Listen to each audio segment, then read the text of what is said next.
All right, so this is using query for November 2, 2020.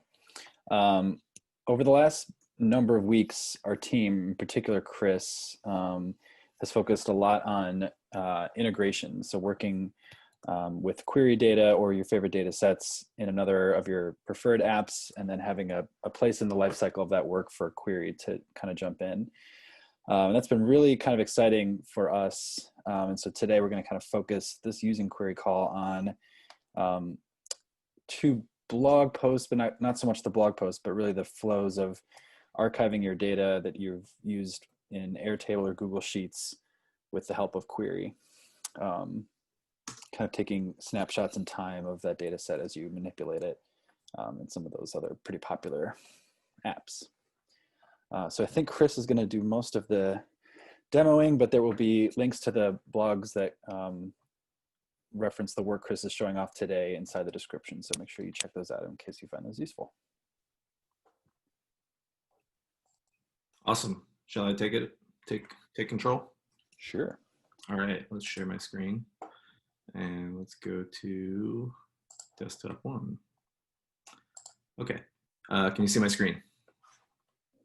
Okay, so what you see here is an Airtable called Reef Water Testing. So what I'll talk about today is the idea that we want to, like, Airtable is a wonderful tool, and I use it personally to log the chemistry readings that I take from my fish tank. And this is something I need to do probably once a week, or maybe once every couple weeks, just to make sure that things like pH and salinity and things are all in the right place. So a lot of people keep little notebooks for this, but Airtable is a wonderful way to just, pull up the app or pull up a website real quick and add a new row and modify things. So the downside of this maybe is that you don't really know what changed. So this is sort of the classic what changed problem. So Airtable for sure has like version history, so you can actually see, sort of step by step what changed at what time. But the idea of like a snapshot of the data actually is a paid feature of Airtable, but not necessarily archived in a way that you can move it around. And I think that's where query comes in. So basically, if you can get a CSV out of Airtable, you can archive it in query. So none of this is terribly new features. It's just kind of tying them all together with an ETL pipeline. Very simple, done in Node. So I'll show very quickly how that works. But before I get started, I'm going to add a fictitious entry here, but I know it's right because my pH never changes. So I'll just say today's the date. My pH is always 8.2, which is a little too high for a reef tank. And that's maybe why I'm not having the best luck with my fish tank these days. But anyway, so we have a new row of data in here. And if I switch over to, I'll just show you very quickly. So this is the main function of a very short little JavaScript ETL that's running. And you can see the major steps. So we fetch the table. So this is where Airtable is interesting. You can't actually download a CSV from the API. There's a user interface button for downloading a CSV, but from the API you actually get a JSON object. So there's a little bit of cleanup necessary, and then once you do that, we can write that to a CSV. So we're basically getting an array of objects from Airtable, and then we write to a CSV on our file system, and then we're using query.save and query.publish. So both of these are part of our nascent JavaScript library or Node library for query. So actually in this case it's using a local file, but very soon we'll be able to use the actually npm published Node package. So you can see the flow here very easily. So I'm just going to demonstrate it real quickly. You also need some environment variables for your API keys and things like that. So let's just run node script.js, and we should see it run. Okay, and there it goes. So it downloaded, it saved, and it pushed. And now we can just go over to this page, which is on query.cloud.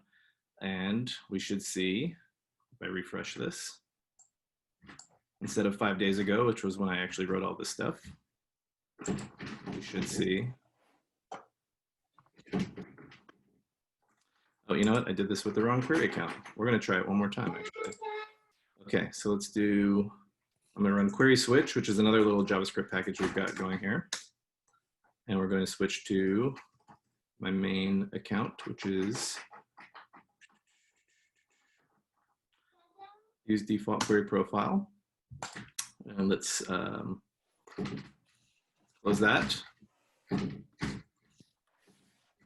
Let's query list to make sure that we are in the right account. Okay, and there we are. So we're going to do node script.js. Okay, so it's pulling the data. It does a query save. It does a query publish. And if we refresh, A few seconds ago. Okay, so if we look at the history, we have, yeah, updated a few seconds ago versus 5 days ago, and we've got a nice little change of chain of custody, I guess, chain of changes on this data set. So pretty cut and dry. It was just kind of this, you know, seeing it all happen at once is kind of the big progression here, is that we've been able to do all these things separately, but now we can do them all in one flow. And so the next thing we'll do is same thing with a Google Drive, right? So, or Google Sheet. So we've got a nice spreadsheet here. This is the best pizza place in every state. This is not something I am actively maintaining, but just kind of found a blog post that had this theme, and I said that should be a data set. So the idea here is that you know, anyone can make changes to this, or anyone who I've invited can make changes to this.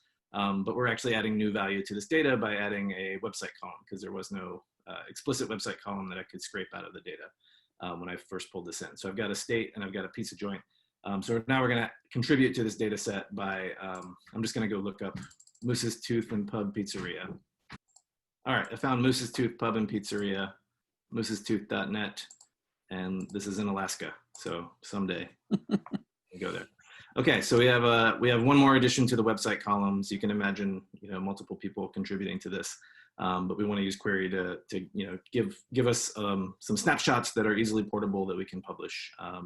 So now we've got one change to this data set, and let's go back to, I'm going to change directories here to query dash Google Sheets.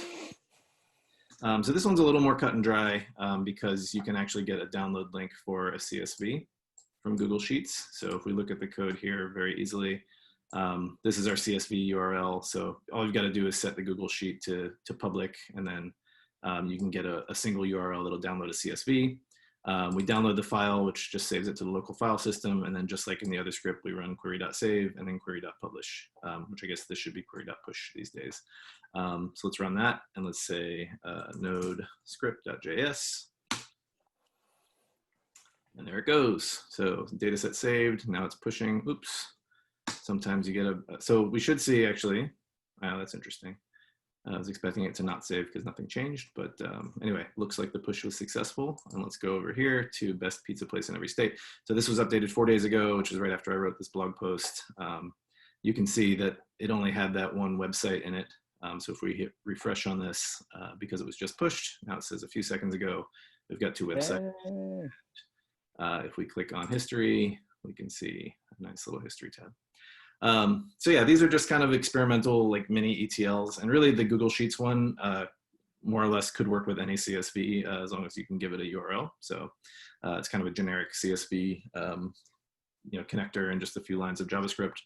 And yeah, I think the idea here is that you know, we want to, you know, these can become proper connectors at some point. Where those live is yet to be determined. It'd be kind of neat if you could just click a few buttons and say, I want to hook to an Airtable, and just choose the Airtable, or if I want to hook to a Google Sheet and just choose the sheet, or paste in a, you know, paste in the link to the sheet, and it'll take care of all the credentials. Yeah. So and then also give you options to say, hey, run this every hour, run this every 24 hours, etc.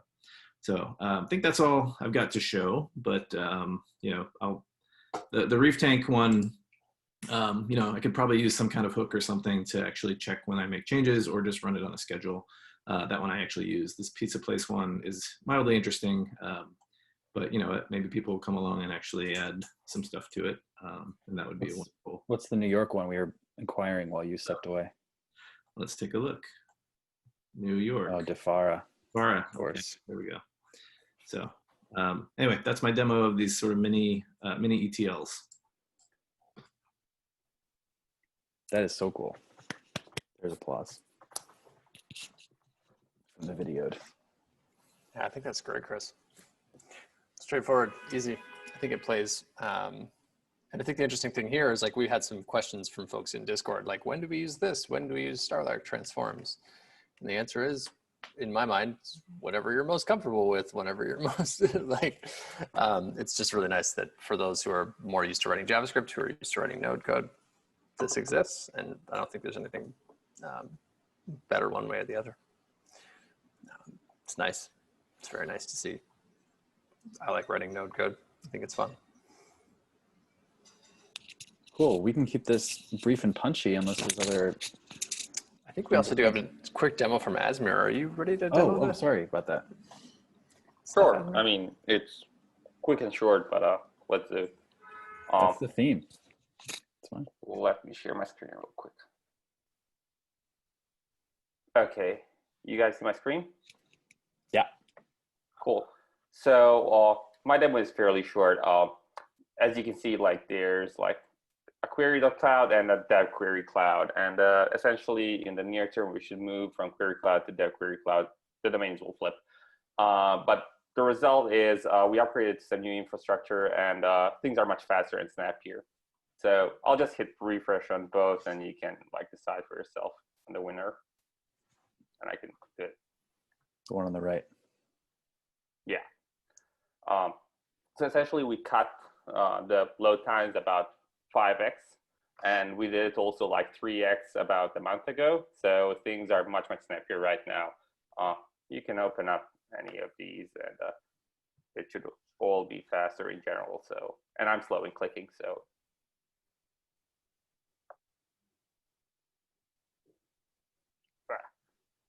I hope you get the gist, but things will be a lot snappier and smoother, and it will be easier to navigate cloud than it was before.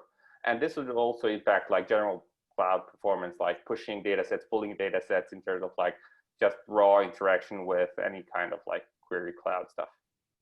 So that's it, short and punchy. Cool. Do you want to talk about any of the guts of the code that you used or what you did, or? Sure, I mean, I can give a quick snapshot, but essentially we moved most of our current cluster over to a new cluster in Kubernetes, and the whole lift and shift allowed us to leverage some new networking technology that was made available, specifically something from Google and GCP. So we're much closer to the database region-wise or geographically speaking. And then there's also like a bunch of fluff we could drop simply due to moving to a much newer version. And that kind of allows us the easy gains. There's some interesting and neat stuff under the hood in terms of like allowing us to move faster in the future, but it's not really that interesting. We just did a lot of cleanup.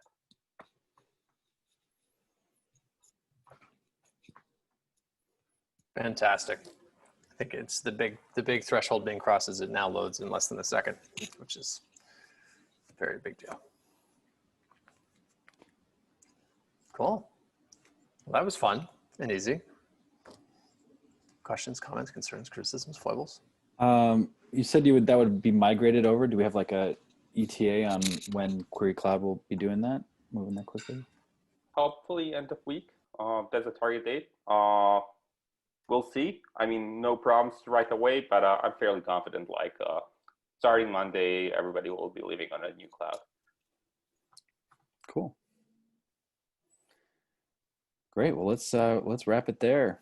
Any other parting thoughts? That's great. Cool. All right. Building Query is Friday 11/6 if this was not enough for you. All right. Take it easy, folks. Bye.